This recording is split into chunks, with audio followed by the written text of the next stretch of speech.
Hello and welcome to the IEA's YouTube channel. I'm Annabel Denham. I'm Director of Communications at the Institute of Economic Affairs, and I'm delighted to be joined today by three distinguished guests to explore and examine why there are few women economists and whether this should trouble us. A recent article in the Financial Times titled "Fixing Economics' Gender Problem," a link to which I'll put in the show notes, argued that change to make economics more representative is overdue. Two of Europe's top female economists, Isabel Schnabel of the European Central Bank and Margarita Delgado, Deputy Governor of the Bank of Spain, told the paper that the profession needed to do more to help women advance. On the panel today, delighted to be joined by Vicky Pryce, economist, author, and Chief Economic Advisor at the Centre for Economics and Business Research, by Rachel Cole, Head of Economics and Business at Sir Edward School in Cheltenham and Chief Examiner for EdExcel Economics, and the IEA's Editorial and Research Fellow, Professor Len Shackleton. Rachel, if I could begin with you. Data from 2018 show that around 16% of male A-level students study economics compared to just under 6% of female A-level students. Do you think that the Financial Times was right when it said that the world of money has been historically the province of men, and perhaps that's leading to embedded stereotypes that are quite difficult to smash? What do you think is putting girls off? And just another question was, I wondered whether there was any difference between uptake in single sex and mixed sex schools. Good. Right. Okay. Thank you. So what puts girls off? I've talked to a lot of my colleagues today, and actually over the years, and we've always got fewer people choosing economics. But once they get into the A-level, they love it, and we get really good stickability. When they can drop the subject, the girls are much less likely to drop. And that's been in a couple of schools I've taught in. But in an all-girls school, it's a really popular subject, and there's none of the kind of the problem that it's a slightly dominated by males. But of course, there are more boys in every lesson in economics. Once I've got them in, I think teachers find this generally. They're okay. It's that bit when they're choosing, and I think girls they perceive it as really money orientated, as you said. They're really driven towards a career in money related things. There's a sort of a dominant sort of voice of I've seen in year 10, year 11 boys who really they've made it really clear very early on that they want to be managers, they want to be in charge of things, and I think girls are put off around then. So there's a bit of a problem going from year 7 where the girls are pretty tough and they'll try anything, and as they seem to get older, confidence seems to go a bit. Perhaps it's just the ones I see, and they're just not choosing to take economics for reasons I think we can change. Actually, I'm fairly positive, optimistic that we can make things better. This is why I've come here to sort of say, we can get the change if we start early enough. I think A-level economics is really great fun. Some people say it's all about the universities, but I'm really sure, if you can teach it at school, get people really engaged in it, then they will take it on to university. So, sorry, there was two questions there, but I think really, it is so much to do with marketing and perception rather than actually the course itself. I don't think the course actually suits boys any better than girls. Well, Len, as Professor of Economics at the University of Buckingham, what do you think is the cause, of this issue, if indeed we think it is an issue? Women make up 57% of all undergraduate students in the UK, but a third of those studying economics. What do you see as the root of this? I'm surprised it's as high as a third, actually. In my experience, it tends to be lower than that. I think there are issues about what economics is about nowadays, and I think Vicky has written about this. It's very heavily mathematical. A lot of the stuff is pretty abstract. It is interesting to see what specializations women take in economics, and they tend to go for things which have got a more human feel to them, like labor economics, that kind of thing, rather than financial economics and so on. And maybe the rewards are different for that in terms of promotions and things like this. It's a fascinating topic, actually. It's something that's worried me for a long time. I mean, one aspect of it is, you know, who are the great women economists? There's some fascinating stuff when you look back far enough. The two best-selling economists of the early 19th century were both women, Jane Marsay and Harriet Martineau. But you know, the contribution of women was largely written out for a long time. And I mean, it's interesting. We've had two Nobel Prize winners recently in Elinor Ostrom and Esther Duflo. I think there were people in an older generation who really should have got the Nobel Prize, Anna Schwartz being one of them, and Joan Robinson, for all her nutcase, you know, all her eccentricities, should have been the other one, I think. Possibly if we had stronger images of women at the top of the professions, then we'd get more interest in universities. So based on those responses, Vicky, two questions. I suppose the first thing I wondered was whether you think that there's anything wrong with the syllabus. Do you think that perhaps the emphasis is in the wrong place and it needs to be pitched differently? But also, do you think that a lack of female role models could be putting young girls off studying economics? I think it's both. It's interesting, the discussion we just had about A-levels and what people do afterwards. It is true that many fewer girls go and do A-level economics. And the interesting thing is that they do quite a lot of maths A-level, which is very good news, because maths A-level is very much correlated with how much you might be earning through your life. So that's good news.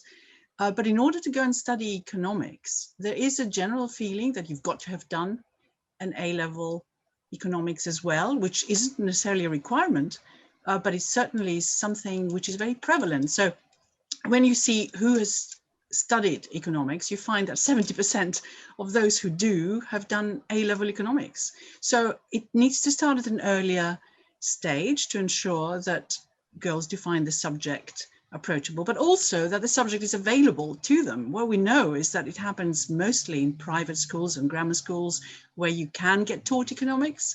If you look at comprehensives, it's hardly there at all. So it is a serious issue for girls who would like to do it possibly, or would like them to do it, because obviously we're losing an awful lot of talent that might be very productive in the future, and also diversity in the subject, which is absolutely essential.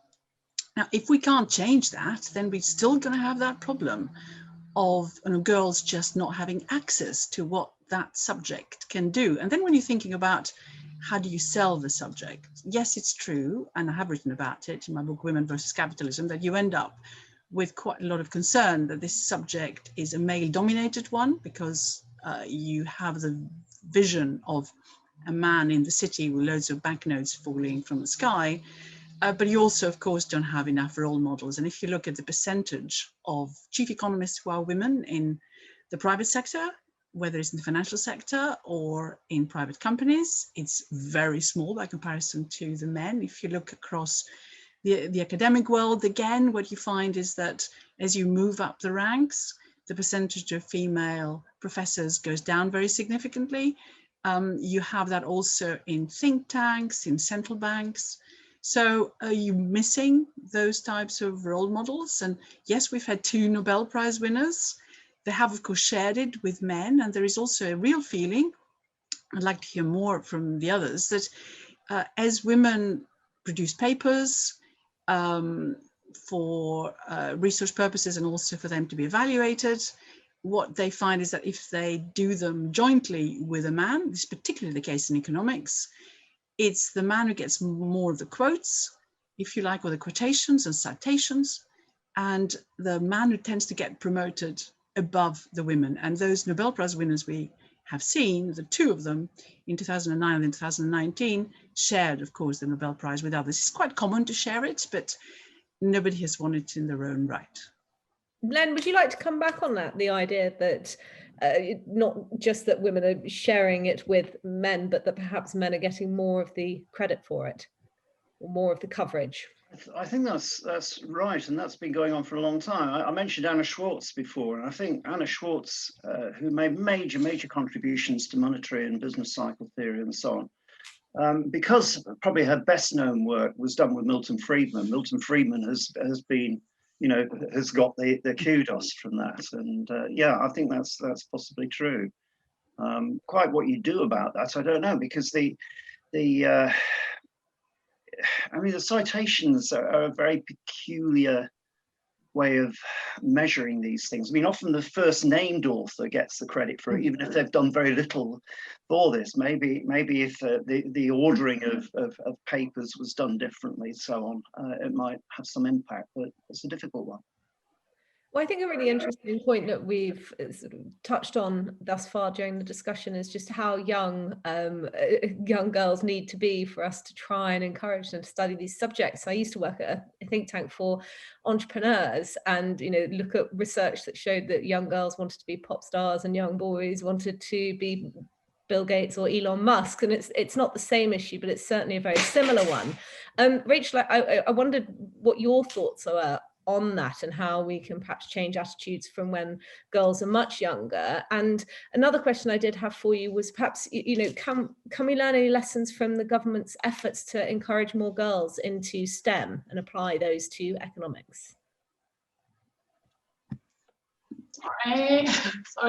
Yes, I feel very strongly about both these things, actually. I think, first of all, we do need women on panels like this. Actually, it was quite hard for me to come onto this because I teach full time, and but in my mind I thought, well, I must be there as a woman who actually loves economics, and I think we need to positively promote things like this where women get a chance to actually say, this is a good subject, because girls do listen to girls or women, and they listen to sorry about the bell. Hopefully you can edit out my school bell. So yes, so seeing women in public places, women writing good books that are being recommended. I like Len, you said a few books that I haven't read. I'm embarrassed. I've got a whole bookshelf of books there that I lend out to my students, and none of them are by women. And so I'd like publishers to take on books from people like me. I've got stuff to say, but maybe not the time to write it. So, women do live complex lives in general and manage all sorts of things besides just, not just, the academic stuff. And so we want to see sort of more women doing things where they're loving economics. That would be the best thing, I think, to encourage girls in. And I do think the STEM thing's been really good. You mentioned about maths, and lots of girls do maths. There's no problem with that. It's sort of cool to be good at maths, isn't it? And I think somehow, if we could get into schools this idea that economics is actually also quite a cool and fun subject, big up the behavioural economics maybe, or the green side of it, that a lot of people are interested in that, and less of the kind of cost curves, which mathematical people kind of get into and they get really good at. So my kind of feeling is if we could get a big movement towards resourcing teachers to make it interesting. I've been teaching for nearly 30 years in schools, and I've found I can get any job I like, because there's just nobody wants to teach economics. It's one of those subjects that people do. They walk into a job and there's no one else going for it. Not really selling myself very well, but I can get jobs easily, because people who do economics tend to go off to the city, and they don't often want to teach it as well. So I think a lot of teachers are teaching economics because they've done business, and they've come in business, and they've come in and been forced to teach economics. So there's a little bit of a supply problem as well with the actual service being offered in schools. It's not necessarily very good economics teaching, and that's because the teachers don't want to teach it. And like you say, in a state school, I've taught in state schools too, and the department is small and it's sort of tacked onto something else. It's not really a mainstream subject. It's a little bit quirky. So you'll get the maths teacher has to come in and teach a bit of it, and then you've got some geography teacher maybe doing a bit. And so you've got this rather haphazard approach to teaching. If we had a little bit, I think actually we didn't mention this, but it's really difficult to do a PGCE in economics now. When I did mine, I wanted to do it with maths, and they stopped the course at the Institute of Education at the time. I think the courses are closing. At UCL, there was a course recently that's closed. You know, it's quite hard to even train to be an economics teacher. We want really good teachers who are sort of, you know, in any market, you know, make them valuable, and they might actually inspire the kids even more to take economics. So I think there's a little bit of a marketing issue, a little bit of a funding issue, but just generally, you know, with a push like the STEM push, I think we could get more girls in. Can I come in? Yes. Yeah, sorry. Sorry, Rachel. I really agree with your points, but it's quite interesting. You mentioned in a few interesting issues that we need to deal with. I mean, one is being on panels and being seen to be on panels like we are today. Of course, there is a token man we have allowed in, obviously, in the shape of Len. But what you find is that panels have improved quite significantly across a whole range of issues. So I was listening earlier to something to do with the Constitution, which King's College is putting together, and there were mostly women talking about it from the legal perspective, which was really good news. But when you turn onto economic panels, then that's not the case. We still are in a minority without any doubt. So it's interesting in terms of how do you change that. As you probably know, I was the first female head of the Government Economic Service, which I did it jointly with a man from the Treasury. Now it's two women who have been running it since, which is really rather nice. But there is still a problem at the Government Economic Service, and they have done quite a lot of work recently and encouraged more women to join, and also how they can get promoted, which just takes longer for a woman, it seems. They're looking also at diversity issues more generally, but the interesting thing is that they have issued a sort of like a mandate which says that you're not to go onto an event if the platform isn't evenly balanced within the Government Economic Service or within the government. And if you're asked to speak on a panel outside, then you've got to make sure that this panel has tried as hard as possible to make it more balanced. Well, the truth, of course, is that it just won't be for a long time unless they make some huge effort to bring in women from elsewhere, like in the US, where perhaps it's slightly better. And it is a bit of a worry. And if you think about teaching, I looked up earlier the top 10 women economists, and from the World Economic Forum, I think it was, just the top 10. And they were all professors at American universities, as far as I could tell, even if their origin was from somewhere else. They have a problem there still, but it is extraordinary that if you look across the world, that's where the names seem to pop up and pop up rather than anywhere else across the world. And that's a serious concern that we have. It means that the UK is seriously lagging behind in this area. I think, Vicky, I'll stay with you if I may. Sometimes we frame these sorts of discussions in terms of solely what the private sector can do, or what measures or regulations can be imposed on businesses to tackle this issue. And I just wondered, given your former role, what the lay of the land was in the civil service, whether you think enough is being done there to try and boost female participation. A lot is being done, and there are now a number of chief economists in various departments who are female. And when I was doing the job before of being in charge, I made sure that we gave the chance of really rising to that position to women, plus also upgrading the position so that you could see that somebody could really rise to, almost the top of the civil service, really. And being a woman wasn't a barrier to that. So I think there is no doubt in my mind that the Government Economic Service and the civil service more generally is a lot more diverse and a lot more worried about this than is the case elsewhere. And when I look at the private sector, where I've worked quite a lot as well for most of my life, the experience that I had in the civil service was quite an eye-opener as to how you can do that and how you can avoid the discrimination. It's still the case that we have a problem recruiting in the government female economists, and quite a lot of them come from abroad, or have traditionally, I don't know what's going to happen post-Brexit, have traditionally come from abroad. So you have real diversity, real variety of experiences as well. But of course, you have still to go through quite a tough system. But you still find that it is much harder for a woman. It takes longer for them to go through the process of, you know, the fast stream and move up than has been the case, is still the case, according to recent data. I'm writing a book also with some others called How to Be a Successful Economist. Or Rachel, you might be interested in that one. It's coming out in the autumn. And that really looks at that in great detail and compares, you know, the experience of different sectors. And Len, if we look at this from the perspective not of gender equality or boosting women's prospects, but rather in economic terms, what issues specifically do you think could benefit from having more female voices, having more diversity? How could greater female participation impact productivity? You mean academic productivity or producing? Yeah, that's an interesting angle.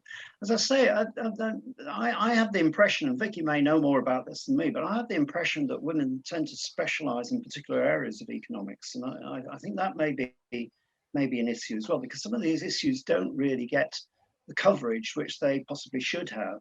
I mean, if you take childcare, for example, which is, I think, an important element in all questions about gender pay gaps and discrimination and so forth. There is very little written on childcare, but it's all written by women, as far as I can see. You know, every paper I've read, apart from things I've done with Ryan Ball, have been by women. And if there is a sort of specialism in areas which don't attract the sort of headlines in quite the same way, because, you know, there are financial crises. Every time you open the newspaper, there's a financial crisis or something going on like that. Whereas things like childcare are much slower burners in a sense, and there are real issues around the economics of childcare, but they're not the sort of thing which lead to an immediate crisis with headlines and Newsnight and all that kind of stuff. So yeah, maybe the focus needs to shift. I think also, you know, Rachel, you know, we've spent years on A-level syllabuses, and I do still think there's a rather too much emphasis on in A-level on really sort of phallocentric type issues, you know, rather than on more family-based issues and so on, because that's really what. Well, you disagree, all right?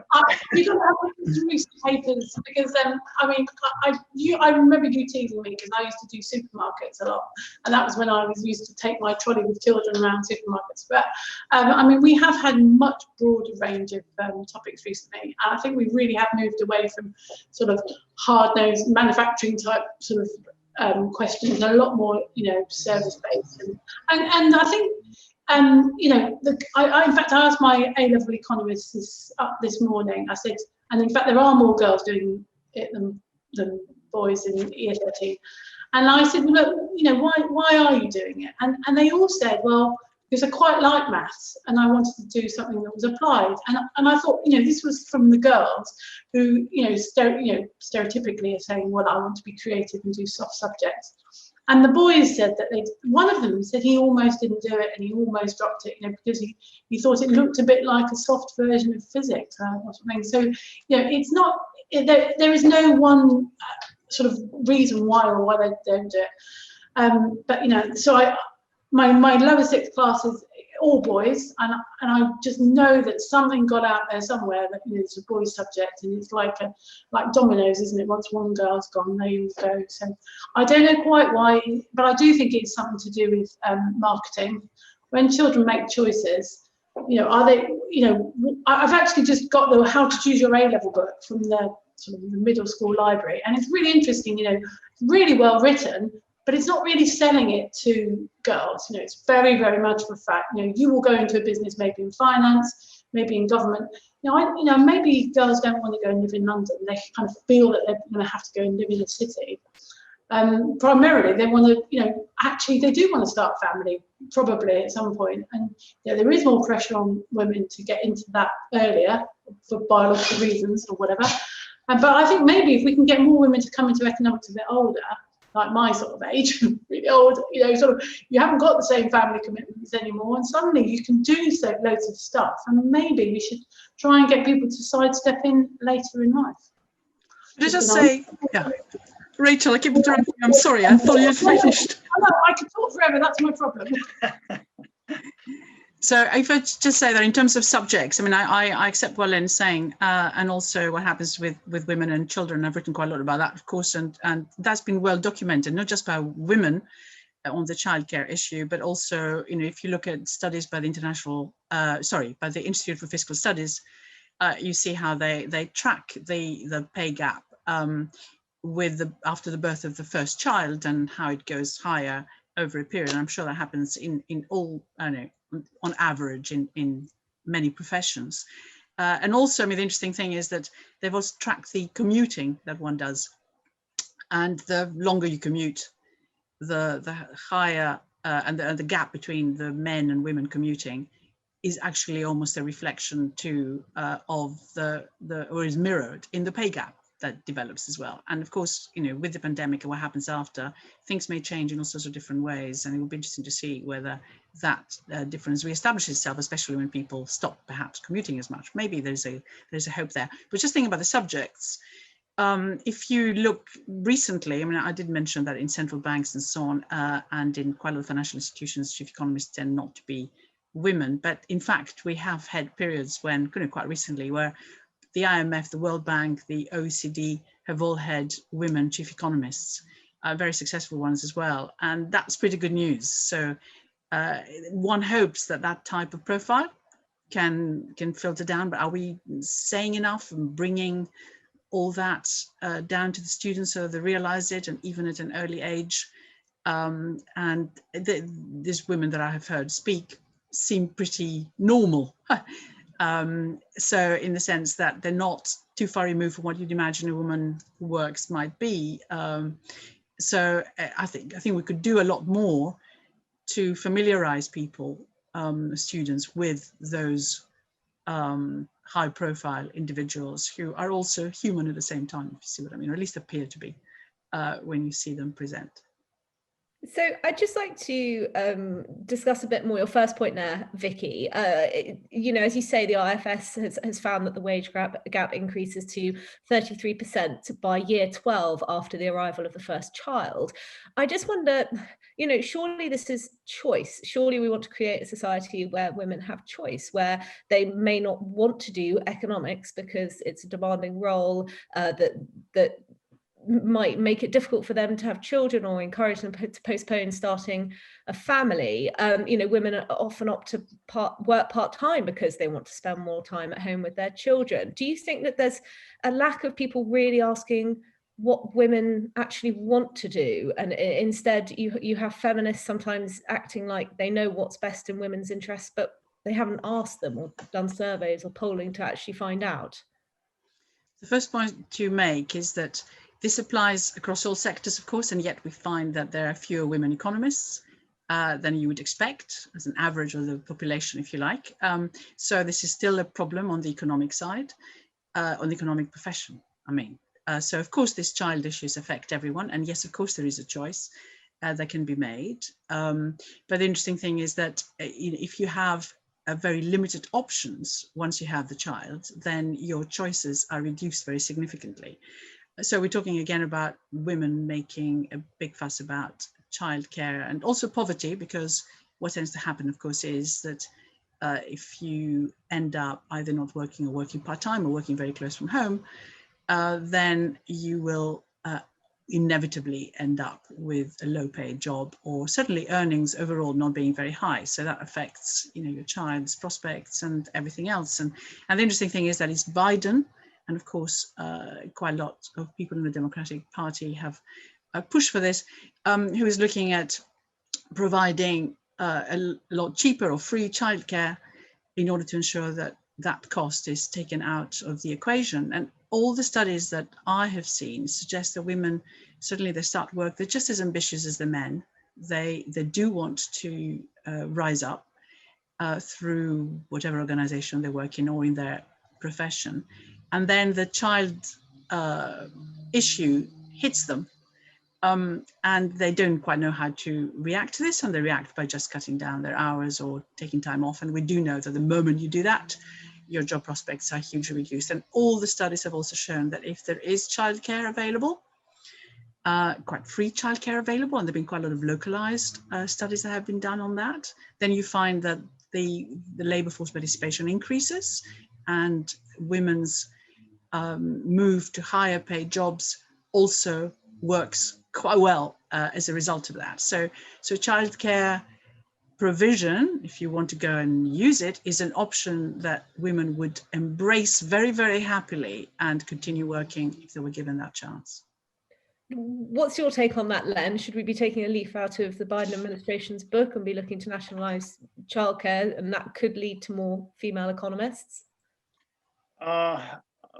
Well, I don't think that's the reason for doing it. I mean, I think there are other considerations where you might don't let's get bogged down in that. But I think one of the things which is worth emphasising, I think, if you're talking about careers, is that economics is an extremely broad thing to do, and there are lots and lots of different types of job you can do, and I think it does offer a lot of options for women in a way which perhaps some other jobs, some other degrees don't do. And I think that's what that is really worth emphasizing. I don't think there's sufficient emphasis on that. Also, the fact that, of course, this flexibility is not at the cost of earning, because economics degrees, whether done by men or women, come out second only behind medicine, and that's a bit misleading, because medicine is, of course, a 4-year degree or 5-year degree or something, so you need a longer, payback period and so forth. So economics is actually a very good degree to take for women, for both earnings and for the flexibility in later careers. You can be doing what Rachel is doing, you can do what Vicky's doing, you can come to Buckingham, do some teaching there. There's lots of different things you can do in a way you can't with I don't know, geography A level or something like that. You can become prime minister with the geography if you studied geography, as Theresa May did. And I was often asked, is she a role model for women? And I said, you may disagree with what she did, but it suggests that you can be prime minister too, and I think that's important. And she did geography, but I'd like to see more economists, of course, go to the top as well. Mm-hmm. Rachel, I'd like to bring you in here, not just on, I suppose, the careers guidance element of this. Is it being communicated to young girls, the wide range of options available to them should they decide to study economics, but also on stereotypes? What I found quite interesting about the Financial Times article that I referenced at the start of our discussion was that even that piece included cliches around men being more aggressive, and therefore this sort of implicit assumption that women are more passive and supportive. And I wondered if you thought that was helpful, or if you thought that was accurate in any way. Right. Just remind me of the first question again. I hope you would cut this bit out. I'm so interested by the second question. Tell me the first one. You can begin with the second if you like, and then we'll do that. Yes, I mean, I think absolutely, the world has changed quite a lot. This sort of, I mean, I find myself doing it when I said about, business, economics papers, which are about businesses and cars and things. Yeah, it does actually appeal to boys, but actually girls are really ambitious and they really want to do well. And then, you can see they try really hard at school, quite, on many, many measures. And I think once they get into economics, they're really good at it. Because economics is so multifaceted, there are so many skills you need. It's actually a really good, broad subject, and a lot of girls really like it. So I'm sure it's more to do with entrenched ideas, things that we're going to kind of gradually get rid of. As Vicky was saying, by us reading good books by women or about interesting women who've done great and interesting things. That's what really affects children. I mean, children do still read books amazingly. I know university lecturers say that nobody reads any books anymore, but kids are reading books, and they look at these people they read about, and they're role models. Of course, on the internet, it's the same thing. Most of them are stuck with their heads on the screen, realistically, especially through lockdown, and they're looking at what people are doing. And you don't see really any really inspirational women talking about money. Money's still a bit sort of filthy thing to talk about, isn't it? Whereas women talking about fashion, women are always talking about how to look good on Zoom or something, you know, but they don't ever talk about, you know, which shares to pick, you know, stock pickers. I can't think of any. So yeah, there's a kind of a media thing, there's a kind of an image thing. Like yeah, I read that FT article, and it's definitely, you know, the stereotypes are still there.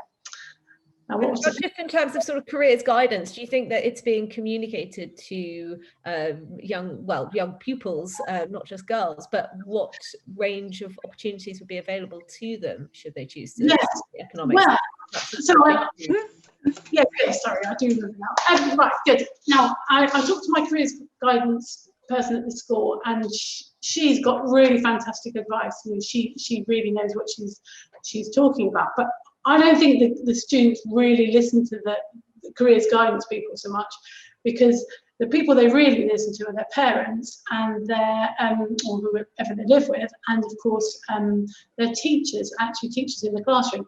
And because you don't do economics lower in the school, you know, they're not taught by people who are going to teach them at A level. Very, very few schools do GCSE economics. You know, and because they're making a decision based by, you know, the history teacher says you're good at history, do history, so they do history. You know, and because at GCSE the girls listen to their teachers really well, and they do want, you know, they mature quickly, don't they, girls, and they listen to their teachers in general, and so they're kind of won over to these other subjects. Whereas certainly the boys I know who are in year 10 or 11 are basically hate most stuff. They hate anything that involves too much work. And the careers advisor or whoever's said to them, oh, this is basically what you should do, and they might jump at it. So I do think there is a sort of it's the way the information gets through to the students. And yeah, I think, you know, that if we're going to change it, and I really think we do need to change it, it has to come in a little bit before A level. I'm not sure changing A level at this point would really, you know, we suggested it earlier. I think the A level course is now quite short, and you can really make it appeal to whoever your customers are, and I think you can keep them going, but it's just getting them there in the first place. Vicky, I wondered if I could just perhaps touch on your personal experiences as a female economist of gender stereotyping. Is it something that you were subject to, aware of? Do you think it's an issue that needs to be resolved, or do you think if we accept that women maybe are more passive and men are more aggressive, then that can change people's attitudes and that might be a positive thing?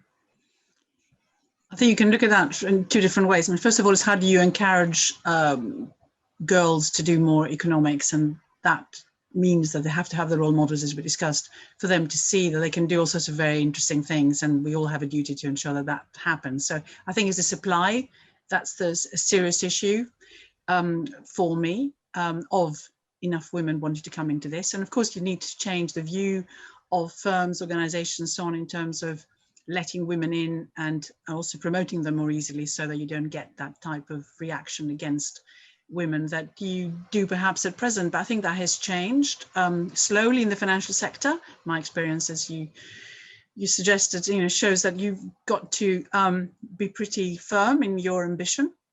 And I started working in a bank, first of all. I think I may have been the first female economist at that time. It was quite some time ago, but maybe I was the second female economist. It's possible, but there were hardly any around.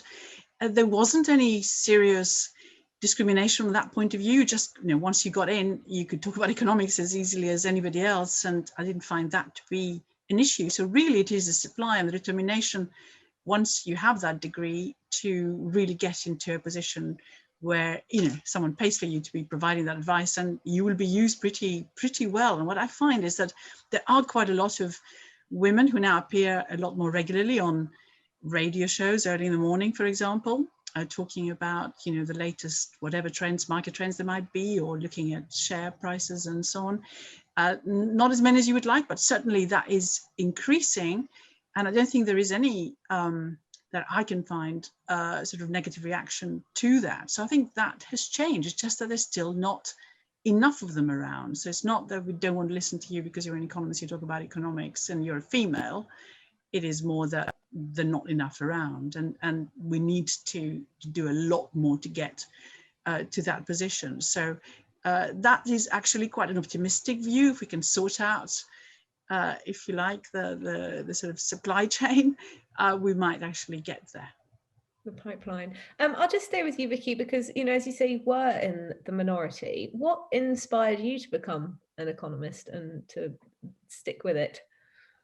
Well, the funny thing is that I was quite good at maths. We discussed maths before, but I was useless at everything else. So I didn't feel like writing essays, or, you know, I still didn't know much about history, as they say, by the time I left school. So I then heard about economics. In my school, there was nothing of the sort. I was in a German school in Athens.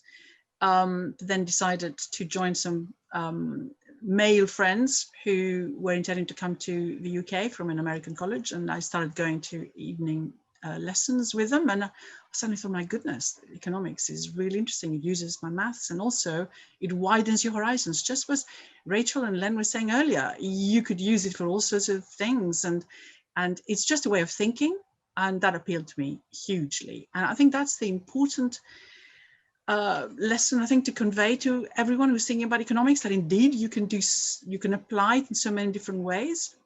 In government itself, where I ended up after a while, you know, cost benefit analysis, environmental stuff, you know, climate change, all those issues. When you look at cities, you know, leveling up, all this, you know, slogans that I use right now have an economic backdrop to them and can be tested. And that's the beauty of the subject. It really gets you into all sorts of different areas. And that's what I liked. But in particular, what I liked was that there isn't a sort of definitive answer. It's, if you do A, it's definitely B. But if you do A, it could be B, it could be C, it could be D, depending on Z and Y, etc., etc. And that is intellectually hugely fulfilling. Rachel, what inspired you to study economics? Well, funnily enough, I did PPE, you know, philosophy, politics, economics. I nearly dropped economics at university. I found it a bit boring, and for a bit easy, you know, a bit just applied common sense. I thought, you know, it seemed to be just a bit obvious. And then I suppose that's really, it was a sort of when I realised actually it was obvious, and it was not just about showing off knowledge, and it was actually about being logical. I thought, actually, maybe this is the one to do. And in becoming a teacher, that's how I've really grown to love it. And the more I've taught it, the more I've loved it. And I find every day becomes more interesting, learn more, read good articles by. In fact, I do have a Vicky Pryce book on my shelf. I've just been looking, so yeah, and in fact a couple of Shackletons as well. So, but obviously not going to help the gender bias. But I mean, really, I think you know, it's one of those subjects which, just like you said, Vicky, it's about unpicking problems that we see everywhere. And you shouldn't take politics unless you've done economics. You shouldn't even do any policy changes unless you really understand what's going on behind it. So, you know, I think it's a fundamental subject. I think everyone should learn it. I'd love to see it in the curriculum from, you know, right at the bottom of senior school, and you work your way up and you actually develop some understanding. You know, all that's there in the national curriculum is finance, really, and that again can put people off a bit. So, no, I mean, it is a subject I love. I actually look forward to lessons. I've got, you know, it's a chance to unpick problems, isn't it? And it's great. Well, that's all we've got time for, but thank you to my three panelists for your time today and for sharing your views. A very thought-provoking and insightful discussion indeed. I'd like to thank viewers and listeners for watching or listening. Please do subscribe to the IEA's YouTube channel, and you can now support the IEA's digital output on Patreon, where we have set up a membership platform that allows our followers to donate solely towards our digital work. As an online patron, you'll have access to exclusive IEA perks, priority access to our content, and much more. If you would like to directly help the IEA continue producing stimulating educational online content, head over to patreon.com/IEA London. Thank you again. I hope you'll join us soon.